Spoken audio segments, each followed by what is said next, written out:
world of YouTube. This is the Student Witch, and today I'm just going to pose a question that I think we should all take time to meditate on when we talk about occult or esoteric knowledge. Occult. Hidden from whom? And in some ways, the idea for this video came about yesterday when I was watching a discussion on the Pagan Perspective channel. If you haven't seen that channel, check it out. And basically every week or so, the witches and pagans of that channel discuss a topic that a viewer sends in. And this week, the topic was something along the lines of, what's the difference between folkloric and ceremonial magic, or high versus low magic? And that got me to thinking about these categories and labels that we put to these different practices, and how maybe subconsciously we are making a value judgment about these practices when we give them a label like high or low, or ceremonial versus folkloric. And I'll include the link to the video that I watched, the specific video about the ceremonial and folkloric magic, because the witch, she did a great job of kind of developing those topics and those categories, so I'm kind of adding to the work she already did.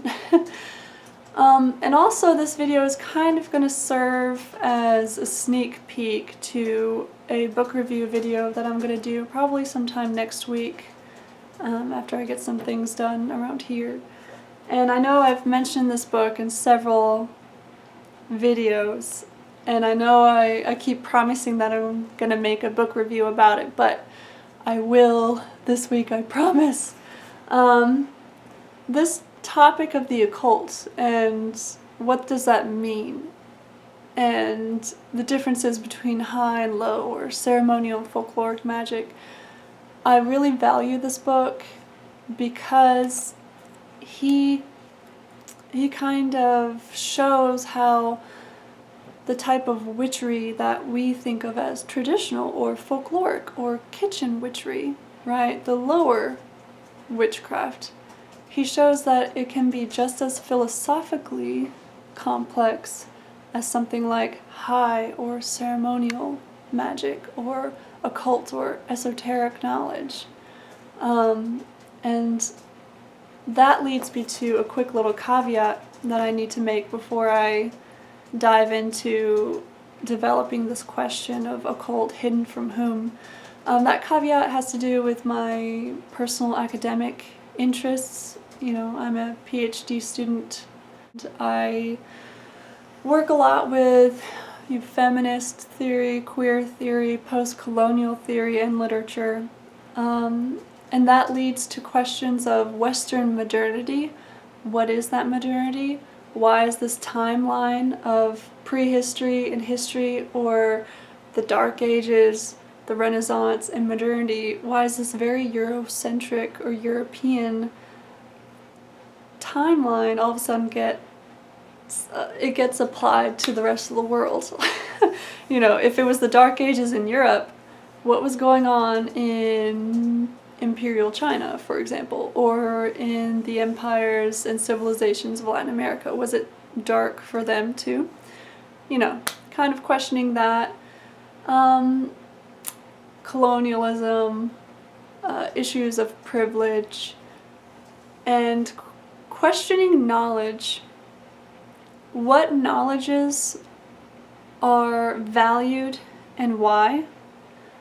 Who produces this knowledge? And who has access to this knowledge? So the word occult, let's break it down. I keep referencing my marker board, which is up here. That's why I keep looking up there.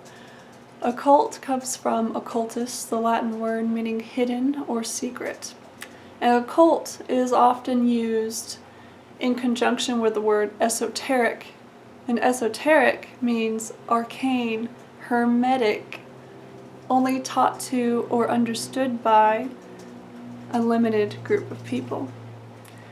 So this occult or esoteric hidden secret knowledge that only a privileged few have access to, who is it hidden from and why? And I really do think we need to remember these questions and always question the categories and labels that we put on things, like categories of knowledge, categories of different magical practices. Why do we create these categories, and what value might we be applying to the categories, right? If the occult knowledge was only accessed by the upper classes, for example, perhaps that might mean that we privilege occult knowledge because of its limited access, because it's not the knowledge of the masses, so to speak. Why were these secret societies in mostly Europe? Societies of mainly, not completely, but mainly privileged white men from the upper classes, for example. And why do we create those categories of ceremonial or high magic versus low magic or kitchen witchery or folkloric magic? Why is the magic or the magical practices that are associated with the lower classes, women, peasants, in feudal times, why is that called low magic? And I would say that most witches or pagans or magical practitioners that I would talk to would say that they try not to privilege one type of magic over another or one source of knowledge over another. But again, we have to be careful with calling this knowledge occult or esoteric or high or ceremonial, right? We need to remember that these lower forms of magic or folkloric practices also have philosophies, very complex philosophies and ideas within them.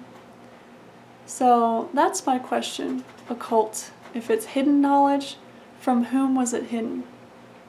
Because we always have to remember, knowledge isn't just out there. It isn't just an absolute truth that was discovered by humans. Knowledge is produced by humans.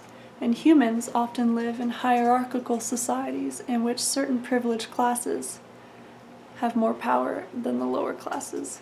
So, within that context, let's just try to remember to ask, occult, hidden from whom? So, that's the question I'm throwing out there. I hope I was able to, tickle your brains for a little bit. And I'll see you soon with that book review that I've been promising for weeks. Okay, bye.